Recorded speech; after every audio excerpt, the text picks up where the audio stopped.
नमस्कार। Bhaskar Bharat YouTube channel पर आपका बहुत बहुत स्वागत है। मैं हूं डॉक्टर राधेश्याम शुक्ल।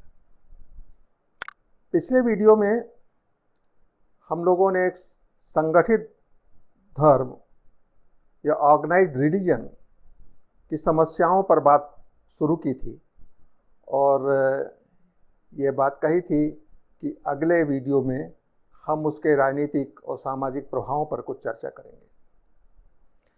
मैंने पिछले वीडियोज में ये आपके सामने बात रखी थी कि दुनिया में या इस धरती के सभ्य समाज में ऑर्गेनाइज्ड रिलीजन या संगठित धर्म की शुरुआत भगवान गौतम बुद्ध ने की। उनके पहले यहाँ पर कोई इस तरह का धर्म संघ नहीं था। संघबद्ध कोई दार्शनिक स्कूल यहाँ नहीं बना था।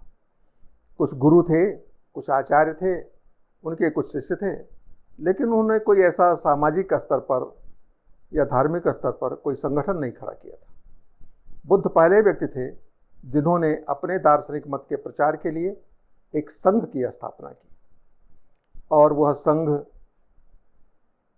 केवल प्रचार के लिए नहीं बल्कि उसने राजनीति की और समाज को प्रभावित करने की कोशिश की। आपको मैं ये बताना चाह रहा हूँ कि आज जो हमारी सामाजिक और राजनीतिक समस्याएं हैं वो ज़्यादातर रिलीजन के कारण है और वह भी संगठित धर्म के कारण है, ऑर्गेनाइज्ड रिलीजन के कारण। क्योंकि ये ऑर्गेनाइज्ड रिलीजन अब वो केवल रिलीजियस ऑर्गेनाइजेशन नहीं है। इन ट्रू सेंस वास्तव में वो एक पॉलिटिकल ऑर्गेनाइजेशन का रूप ले चुके हैं और वो रिलीजन के नाम पर या रिलीजन के ओट में अपना साम्राज्य स्थापित करना चाहते हैं और उस साम्राज्य का विस्तार करना चाहते हैं। राजनीतिक साम्राज्यवाद की इस आकांक्षा ने दूसरे विश्वासों, दूसरे दार्शनिक मतों को नष्ट करने का एक अभियान शुरू कर रखा है। आज इसमें सबसे आक्रामक रुख इस्लाम का है, जिससे यह देश सबसे अधिक प्रभावित है। दुनिया में और भी देश हैं जहां पर संगठित धर्म राजनीतिक शक्ति का रूप ले चुका है। ईसाई मत के मानने वाले आज दुनिया में 100 से या 125 से अधिक देश हैं। अमेरिका, ब्रिटेन, फ्रांस, जर्मनी जैसे बड़े शक्तिशाली देश ईसाई मत के मानने वाले हैं और वहाँ का ईसाई संगठन बहुत ही मजबूत संगठन है। भारत एक ऐसा देश है वास्तव में, चूँकि यहाँ पर कोई चर्चडम नहीं था। चर्चडम अगर खड़ा किया तो भगवान बुद्ध ने खड़ा किया, लेकिन वह चर्चडम इस भारत से समाप्त भी हो गया कई कारणों से। कुछ तो अपने निजी कारणों से ही और कुछ बाहरी आक्रमणों से। आज जो बौद्ध मत या बौद्ध धर्म इस देश में दिखाई देता है वह अंग्रेज़ों के काल में, अंग्रेज़ों के शासनकाल में यहाँ उसका आगमन हुआ और फिर यहाँ स्थापना हुई। और आज भी अकेला शायद यही बौद्ध धर्म है जिसका अपना राजनीतिक चरित्र बना हुआ है।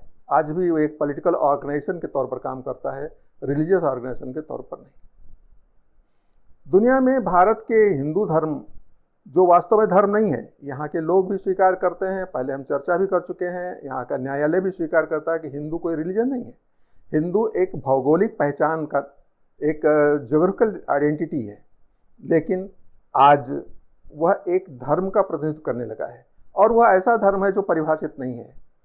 संवैधानिक स्थिति भी यह है, मैं पहले चर्चा भी करता हूँ, दोहरा दे रहा हूँ कि जो ईसाई नहीं है, जो मुसलमान नहीं है, जो पारसी नहीं है, जो बौद्ध नहीं है, या इसी तरह से और भी गिनाते रहिए, जो किसी तरह से घोषित रूप से कोई राजनीतिक या धार्मिक संगठन नहीं है, वो हिंदू है। ये क्या बात हुई है, कोई परिभाषा हुई? लेकिन इस नाम पर यहाँ के बहुसंख्यक समाज को एक रिलीजन की संज्ञा दे दी गई और उसे राजनीतिक तौर पर हाशिए पर खड़ा करने का प्रयास किया गया। संगठित तौर पर कहा जाए तो यहाँ का सबसे बड़ा धार्मिक संगठन इस्लाम है, मेजॉरिटी में इस्लाम है। उसके समानांतर अगर हम रिलीजन की बात करें तो यहाँ वैष्णव, बौद्ध, जैन, शाक्त, ये जितने भी रिलीजन हैं, जितने भी ऐसे संप्रदाय हैं, दार्शनिक संप्रदाय से मेरा मतलब है, वो सब बहुत छोटी संख्या में है। इस्लाम के मुकाबले वो उसके 10%, 20% लेकिन उन सबको मिला करके जो तमाम दर्शन, तमाम रिलीजन का प्रतिनिधित्व करने वाले हैं, और उसमें नास्तिक आस्तिक सब मिला करके, जो मुस्लिम नहीं है, जो ईसाई नहीं है, जो पारसी नहीं है, उन सबको हिंदू कह दिया गया। और आज उनका इस नाम पर मजाक भी उड़ाया जाता है। अभी पिछले दिनों आपने शायद समाचारों में देखा होगा कि फ्रांस की एक पत्रिका है, व्यंग्य विनोद की पत्रिका है, शार्ली हेब्दो। इसका नाम आप लोगों ने जरूर सुना होगा, क्योंकि पहले चर्चा हुई थी कि उसने मोहम्मद साहब का एक कार्टून छाप दिया था, जिसको लेकर के पूरी दुनिया में आग लग गई थी। हिंदुस्तान में भी बड़े बड़े प्रदर्शन हुए थे, और जिसने उस कार्टून को, उसकी कॉपी को पब्लिश किया, उसके पीछे यहाँ एक ऑर्गेनाइज्ड, एक हिंसक आंदोलन हर जगह शुरू हो गया। लेकिन अभी पिछले दिनों इस कोरोना काल में शार्ली हेब्दो ने एक कार्टून पब्लिश किया। उस कार्टून में ये था कि हिंदुस्तान में 33 करोड़ देवता हैं। यद्यपि उन्होंने 33 मिलियन लिखा, शायद उनको करोड़ में और मिलियन में कुछ भेद नहीं समझ में आया होगा, लेकिन उनका व्यंग्य ये था कि जिस देश में 33 करोड़ देवता हैं, लेकिन किसी ने ऑक्सीजन नहीं दी। भारत ऑक्सीजन की कमी से, ऑक्सीजन की किल्लत से तड़पता रहा, परेशान हो रहा, लेकिन किसी देवता ने ऑक्सीजन नहीं दी। वो ये व्यंग्य ऐसा कर रहे हैं जैसे लगता है कि कोई ईसा मसीह या मैडम मैरी, उन्होंने कोई ऑक्सीजन के नल खोल दिए हों, या कोई और देवता दुनिया में जो पूजे जाते हैं, बुद्ध ने या किसी और ने कोई ऑक्सीजन की सप्लाई शुरू कर दी हो। लेकिन व्यंग्य क्या दिया गया कि ये 33 करोड़ देवता हैं, लेकिन किसी देवता ने ऑक्सीजन नहीं दी। यद्यपि इसका हिंदुओं में कोई बड़ी प्रतिक्रिया नहीं हुई, सबने उसको मुस्कुरा करके समझ लिया कि अज्ञानता के प्रतीक है। पहली बात तो ये कि वो 33 करोड़ देवताओं को जानते नहीं, वो देवताओं से हिंदुस्तान का आशय क्या है ये उन्हें पता नहीं है। दूसरे, उस अपने व्यंग्य करने में, वो अपने ही विश्वास की आलोचना करने में परोक्ष रूप से कह लीजिए कि उन्होंने ईसाइयत और इस्लाम की भी आलोचना कर दी, क्योंकि इस कोरोना काल में किसी गॉड ने, किसी गॉड के बेटे या किसी गॉड के दूत ने या किसी गॉड ने कहीं भी ऑक्सीजन की सप्लाई नहीं की। मौतें ईसाई देशों में भी हो रही हैं, मौतें मुस्लिम देशों में भी हो रही हैं, और भारत जैसे देशों में जो मिश्रित संस्कृति और मिश्रित धर्म वाला देश है, वहाँ भी हो रही है। जाहिर है कि रिलीजन का भौतिक जीवन से कोई सीधा संबंध नहीं है। वो आपको मानसिक शांति जरूर दे सकता है, लेकिन भौतिक आपदाओं से आपको नहीं बचा सकता है। बुद्ध के बारे में कहा गया, जब बौद्ध धर्म का विकास हुआ, कि वो जो भगवान बुद्ध हैं वो करुणा के सागर हैं। प्राय कहा जाता है, जब उपासना की बात की जाती है तब वो करुणा के रूप हो जाते हैं और मनुष्य पर कृपा करने के लिए अवतार लेते रहते हैं, तुषित लोक में विचरण करते हैं। इसी तरह अन्य देवता भी। लेकिन कोई भी किसी संकट काल में धरती पर जब भी कोई ऐसी महामारी, कोई एपिडेमिक, कोई इस तरह की चीज़ फैली, कभी कोई गॉड, कभी कोई देवता नहीं आया, बल्कि उन वैज्ञानिकों को का ही सहारा लेना पड़ा, जिन्होंने प्रकृति के नियमों को समझ करके और प्रकृति के देवताओं, प्रकृति की देवियों की आराधना की है, और उनके प्रसाद को ही धरती पर लोगों के कल्याण में इस्तेमाल किया है।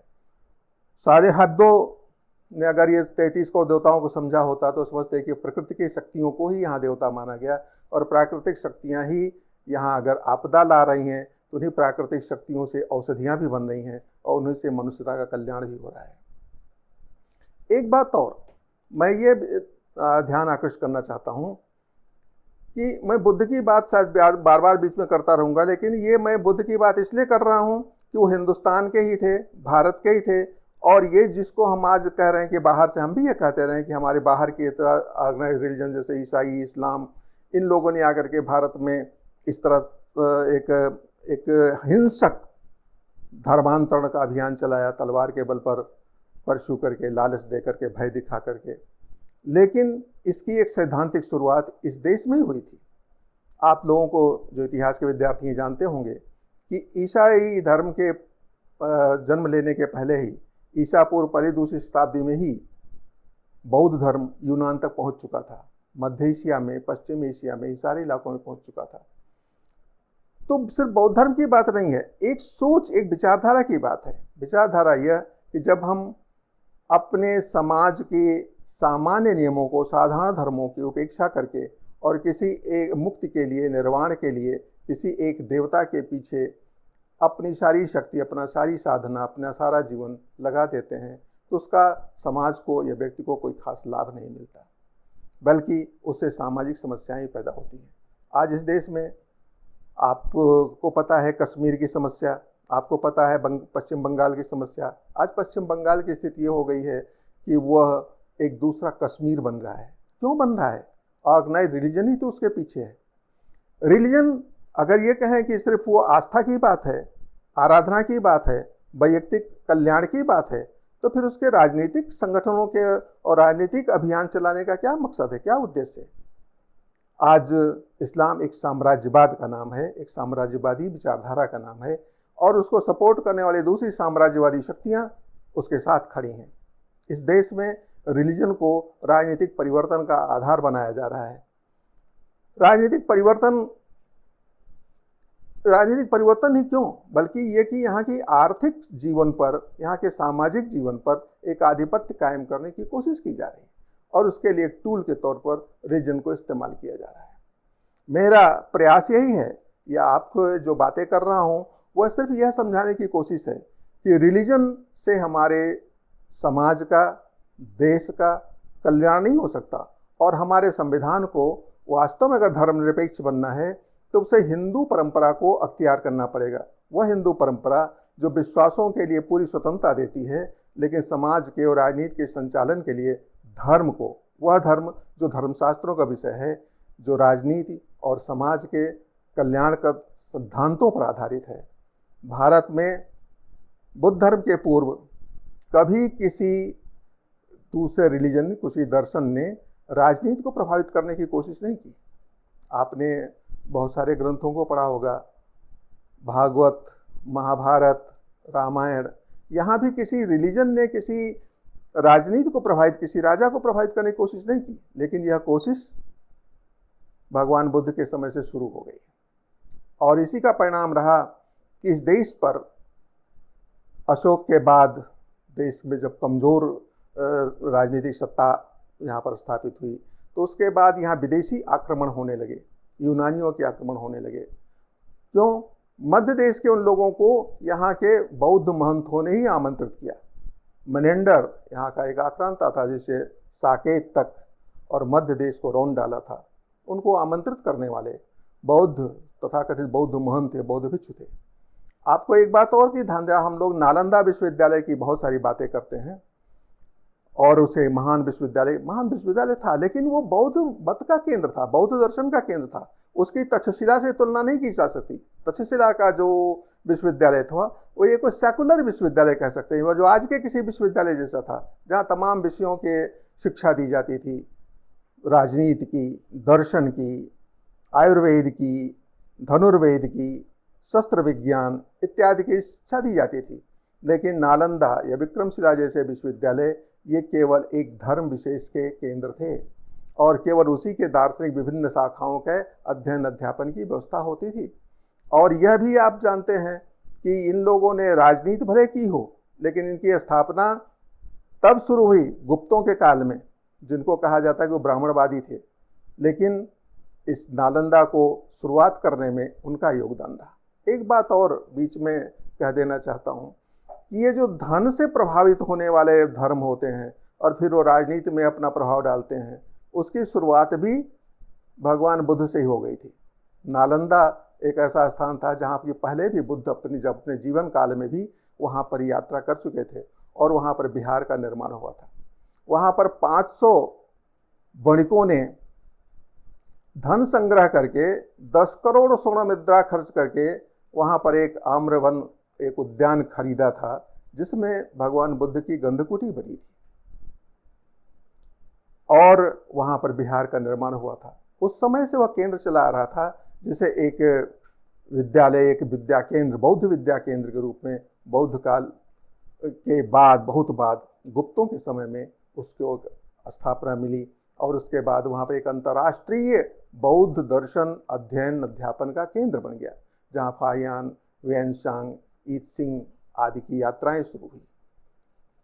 मैं ये सब इसलिए दोहरा दे रहा हूँ कि हम ये ना समझें कि दुनिया में केवल बाहर ही नहीं, हमारे देश के भीतर भी ऐसी प्रवृत्तियां, ऐसे विचार समय समय पर जन्म लेते रहे हैं जो समाज को राजनीतिक ही नहीं धार्मिक स्तर पर विभाजित करने का काम करते रहे हैं। हमें इससे बचना चाहिए और इसका विरोध करना चाहिए। हमें न्याय संगत राजनीति को सामाजिक व्यवस्था की स्थापना के लिए प्रयास करना चाहिए। तभी देश में, समाज में और दुनिया में भी सुख शांति स्थापित हो सकती है। बहुत बहुत धन्यवाद। आपको अगर यह हमारा वीडियो पसंद आया हो तो मेरा अनुरोध है कि इसे शेयर करें, लाइक करें, सब्सक्राइब करें और अपनी टिप्पणियां, अपने कमेंट्स हमें अवश्य भेजें, जिससे कि हम अपने को संशोधित कर सकें और आपसे बेहतर संवाद स्थापित कर सकें। बहुत बहुत धन्यवाद। नमस्कार।